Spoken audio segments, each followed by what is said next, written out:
공민왕이 사람을 죽이기 시작했을 때 고려는 이미 정상적인 나라가 아니었습니다. 훗날 많은 이들은 이 서슬퍼런 선택을 두고 말합니다. 왕이 미쳤다, 폭군이 되었다, 혹은 돌아올 수 없는 선을 넘었다고 말이죠. 하지만 우리는 이 질문부터 다시 던져야 합니다. 과연 그 시점에 공민왕에게 피를 흘리지 않는 다른 선택지가 단 하나라도 남아있었을까요? 당시 고려는 오직 겉으로만 국가의 형태를 유지하고 있었습니다. 법은 여전히 존재했고 관청은 돌아갔으며 왕의 명령 또한 문서 위에서는 엄연한 효력을 가졌습니다. 그러나 실제로 나라를 움직이는 살아있는 힘은 이미 왕의 손을 떠난 상태였습니다. 땀도, 세금도, 그 땅을 지킬 군사도 더 이상 왕의 것이 아니었습니다. 모든 실권은 절차와 문서라는 방패 뒤에 숨은 권문세족의 손아귀에 장악되어 있었습니다. 공민왕은 왕자에 앉아 있었지만 나라를 움직일 수 있는 왕은 아니었습니다. 그에게 남은 선택지는 온건한 개혁도, 비굴한 타협도, 비겁한 침묵도 아니었습니다. 오직 그 누구도 감히 쓰려하지 않았던 가장 위험하고도 잔혹한 선택뿐이었습니다. 이것은 한 왕의 광기 어린 폭주가 아닙니다. 국가가 스스로 만들어낸 거대한 모순의 덫 속에서 한 인간이 끝내 밀려들어간 처절한 선택의 기록입니다. 그 선택이 시작되는 순간 고려는 다시는 되돌아올 수 없는 방향으로 움직이기 시작합니다. 이 싸움은 정의를 구현하기 위한 행진이 아니라 썩어가는 시체 위에서 벌이는 마지막 생존 투쟁이었기 때문입니다. 공민왕은 분명 고려의 왕이었습니다. 왕의 이름으로 지엄한 명령을 내릴 수 있었고 조정의 가장 높은 자리에 앉아 신료들의 할애를 받았습니다. 그러나 그 화려한 권위는 이미 알맹이가 모두 빠져나간 차가운 껍데기에 가까웠습니다. 왕자는 여전했으나 그 왕자를 지탱해야 할 국가는 안쪽에서부터 철저히 비워져 있었습니다. 당시 고려라는 나라를 실제로 움직이는 힘은 명확하게 세 가지였습니다. 땅, 세금, 그리고 군사. 이 셋을 실질적으로 움켜쥔 자만이 왕의 명령을 현실로 바꿀 수 있었고 백성들의 삶에 개입할 수 있었습니다. 하지만 비극적이게도 그 어느 하나 더 이상 왕의 손에 남아있지 않았습니다. 왕은 명령을 내리는 입이었지만 그 명령을 수행할 손과 발은 이미 다른 주인을 섬기고 있었습니다. 광대한 토지는 임시관리와 전후, 정리라는 그럴듯한 행정적 명분 뒤에 숨어 권문세족의 사유지가 되었습니다. 국가의 젖줄인 세금은 국고로 향하기 전 이미 거대 가문의 창고로 먼저 흘러들어갔습니다. 국가는 가난해졌고 권문세족은 비정상적으로 비대해졌습니다. 군사의 상황은 더욱 참혹했습니다. 국가가 위급할 때 왕이 부를 수 있는 병력은 모래성처럼 사라졌고 실제 무력을 갖춘 정예병사들은 이미 유력 귀족들의 사병이 되어 그들의 안위만을 지키는 사요물이 되어 있었습니다.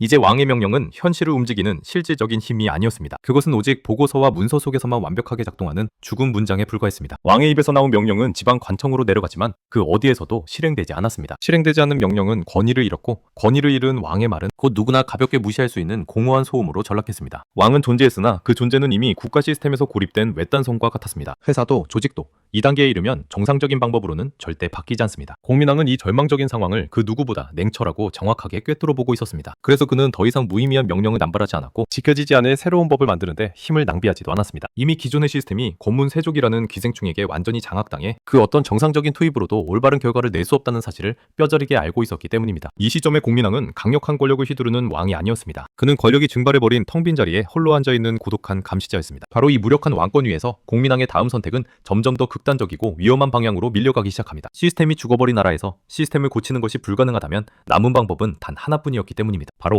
시스템을 장악한 인간들을 직접 제거하는 것뿐이었습니다. 3화.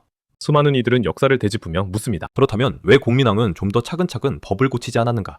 왜 제도를 손질하여 온건한 변화를 꾀하지 않았는가? 하지만 이 질문에는 한 가지 치명적인 전제가 빠져 있습니다. 바로 그 법과 제도를 현장에서 실제로 실행해야 할 주체들이 이미 국가의 통제를 벗어나 증발해버렸다는 사실입니다. 시스템은 존재했으나 그 시스템을 움직이는 동력은 이미 왕의 명령이 아닌 권문세족의 탐욕으로 대체되어 있었습니다. 당시 고려 후기의 법체계는 결코 무너진 상태가 아니었습니다. 역사적이게도 그것은 너무나 완벽하게 작동하고 있었습니다. 모든 토지의 이전은 정교한 문서로 뒷받침되었고 모든 세금의 징수는 합법적인 절차를 거치는 듯 보였습니다. 그 어디에도 눈에 띄는 명백한 불법은 존재하지 않았습니다. 진짜 문제는 그 법과 절차 자체가 이미 권문세족의 이해관계를 철저히 보호하도록 설계되어 있었다는 점입니다. 기득권은 자신들의 약탈을 행정적 정상성이라는 가면 뒤로 숨겼고 법은 약자를 지키는 칼이 아니라 강자의 성벽을 쌓는 벽돌이 되었습니다. 왕이 법 하나를 고치려 해도 조정 전체가 일사불란하게 움직여야 했고 조정의 결정이 현실이 되려면 지방관청의 말단 서리들까지 그 뜻을 따라야 했습니다. 그러나 관청은 더 이상 왕의 손발이 아니었습니다. 관리들은 책임을 회피하기 위해 모든 판단을 해묵은 규정과 전례 뒤로 밀어넣었습니다. 그리고 그 규정과 전례는 예외 없이 힘 있는 가문의 편에 서 있었습니다. 왕이 공정한 판결을 내려도 하부 조직에서는 전례가 없다거나 절차상 하자가 있다는 이유로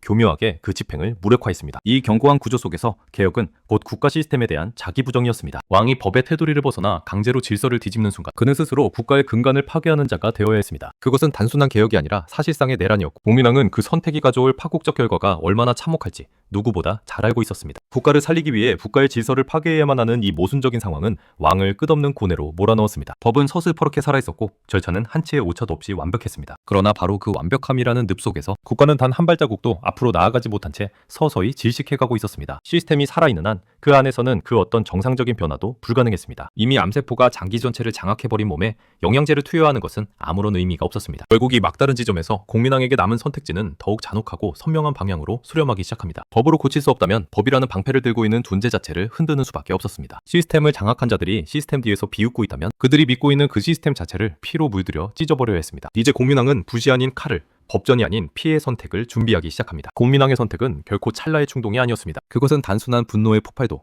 자신의 위험을 세우기 위한 허망한 권력 과시도 아니었습니다. 그는 이미 뼈저리게 알고 있었습니다. 권문세족이 장악한 이 기괴한 구조 속에서는 그 어떤 논리적인 설득도 통하지 않으며 경건한 개혁은 현장에서 결코 집행되지 않고 정의로워야 할 법은 오히려 기득권의 가장 단단한 보호막이 되어 돌아온다는 잔혹한 현실을 말입니다. 그 절망적인 지점에서 왕에게 남은 목표는 단 하나뿐이었습니다. 나라를 단번에 건강한 상태로 되살리는 기적을 바라는 것이 아니라 나라가 즉시 죽어버리는 그 파멸의 속도를 단 몇 줄기라도 늦추는 것이었습니다. 이 처절한 목표를 달성하기 위해 공민왕은 이미 굳어버린 구조 자체를 고치려 애쓰지 않았습니다. 대신 그 구조를 뿌리째 흔들어버릴 거대한 사건을 스스로 만들어내기로 결심했습니다. 그래서 그는 붓을 들어 법을 고치는 지루한 싸움 대신 칼을 들어 법을 방패로 삼아서 있던 인간들을 직접 겨냥했습니다. 권문세족의 진정한 힘은 성문화된 제도에서 나오는 것이 아니었습니다. 그들의 힘은 그 누구도 우리를 건드릴 수 없다는 오만한 확신과 사회, 전반에 깔린 불패의 믿음에서 나왔습니다. 공민왕은 바로 그 견고한 믿음을 피로써 부수려 했습니다. 그에게 숙청은 단순한 제거가 아닌 국가 전체에 던지는 강렬한 메시지였습니다. 너희가 믿는 이 질서는 영원하지 않. 왕의 칼은 여전히 너희의 목을 겨눌 만큼 날카롭게 살아있다. 공민왕이 노린 것은 당장의 완벽한 질서 회복이 아니었습니다. 권문세족이라는 거대 집단 내부에 독처럼 퍼져나갈 치명적인 공포와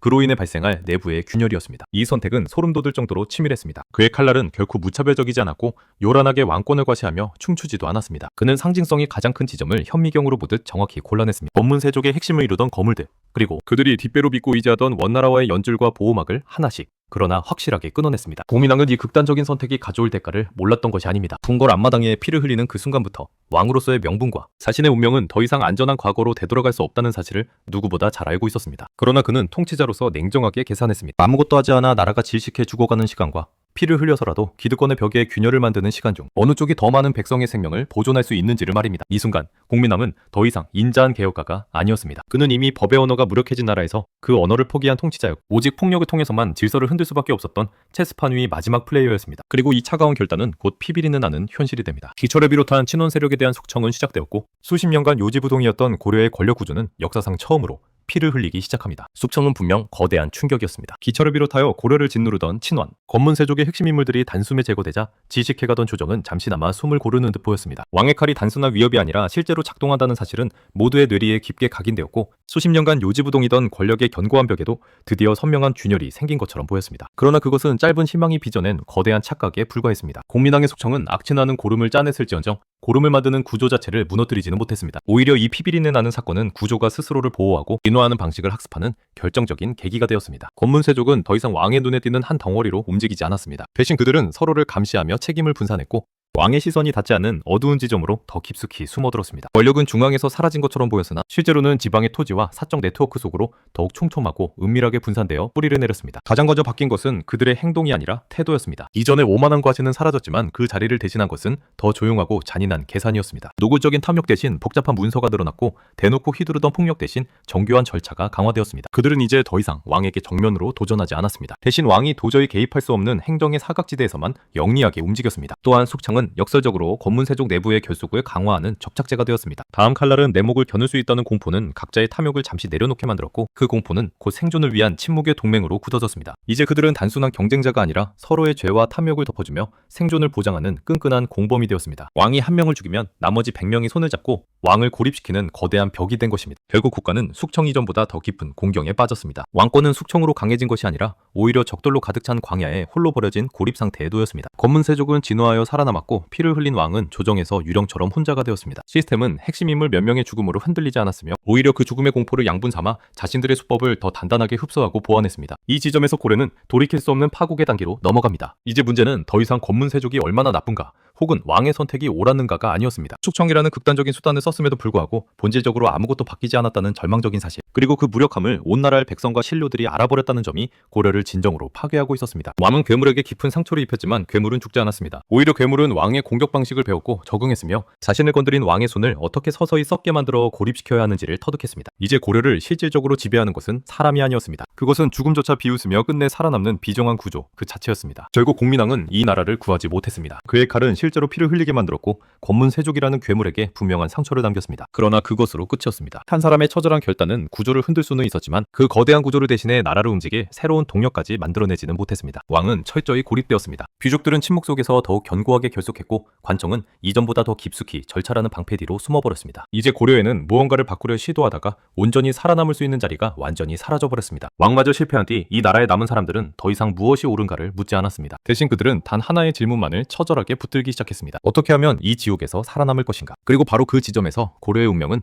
또 다른 인간의 선택과 마주하게 됩니다. 하류진 왕도 아니었고 땅을 움켜쥔 권문세족도 아니었습니다. 오직 피 튀기는 전쟁터 한가운데에 서 있던 한 장군의 선택이었습니다. 다음 이야기는 나라를 구하려다 실패한 왕의 이야기가 아닙니다. 이미 뿌리까지 썩어버린 나라를 앞에 두고 싸우는 대신 돌아서기로 결단한 한 인간의 기록입니다. 일화도에서 이성계는 적을 본 것이 아니었습니다. 그는 이미 더 이상 지킬 가치가 사라진 나라의 실체를 보았을 뿐입니다. 그의 선택은 단순한 반역이었을까요? 아니면 이미 죽은 국가에서 살아남기 위한 가장 냉정한 계산이었을까요? 다음화에서는 왜 이성계가 칼을 돌려 세워야만 했는지, 그리고 그 순간 고려라는 국가가 어떻게 사실상 버려졌는지를 다루게 됩니다. 공민왕은 나라를 살리지 못했습니다. 하지만 나라가 왜 죽고 있었는지는 가장 마지막까지 정확히 알고 있던 왕이었습니다. 이 이야기가 당신에게 작은 울림이라도 주었다면 구독과 좋아요로 다음 서사를 응원해주세요. 이야기는 이제 위화도의 회군으로 이어집니다.